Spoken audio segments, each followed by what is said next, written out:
Detik-detik Indonesia, Rusia dan sekutu hancurkan Australia. Suara ledakan terdengar keras.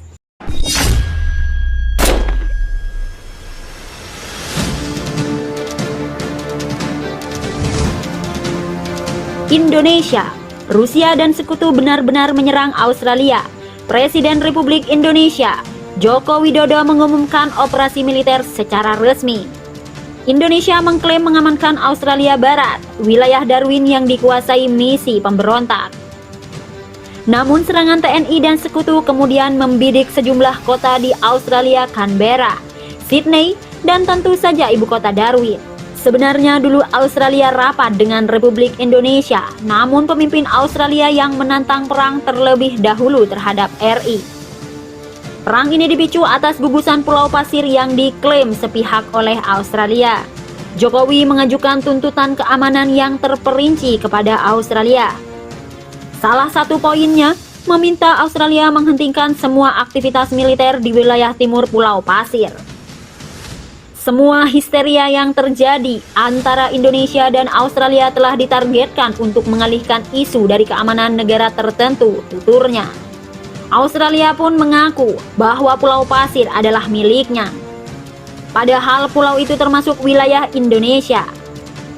Pada situasi ini, Australia hanya dijadikan alat untuk mengorbankan informasi perang terhadap Indonesia.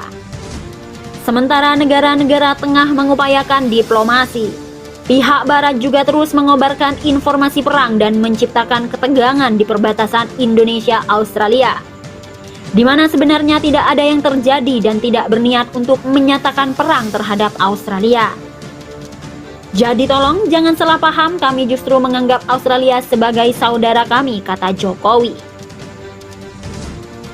Memerangi Australia adalah gagasan yang tidak masuk akal. Sebuah citra satelit menunjukkan penumpukan baru pasukan Indonesia. Rusia dan sekutu di perbatasan dengan Australia. Rusia diyakini Barat menyerahkan 100.000 tentara bersama dengan tank dan perangkat keras militer lainnya. Intelijen Barat menyebut Rusia menyerang Australia dengan kekuatan penuh. Pemerintah dunia di mana pemimpin dunia seperti Presiden Amerika Serikat Joe Biden memperingatkan Rusia tentang sanksi ekonomi Barat soal serangannya terhadap Australia.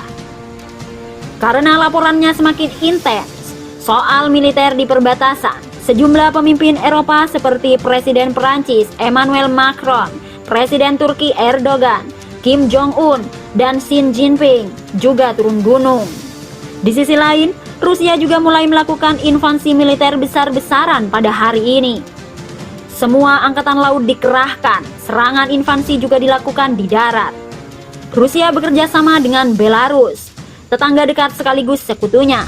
Putin juga mengatakan Rusia tidak menginginkan perang menurut dia. Rusia siap mencari solusi dengan Presiden RI Joko Widodo. Kami siap untuk bekerja sama lebih jauh. Kami siap untuk masuk ke jalur negosiasi, kata Putin. Seperti dilansir AFP kala itu. Meski begitu, Perdana Menteri Australia Anthony Albanese meragukan hal ini.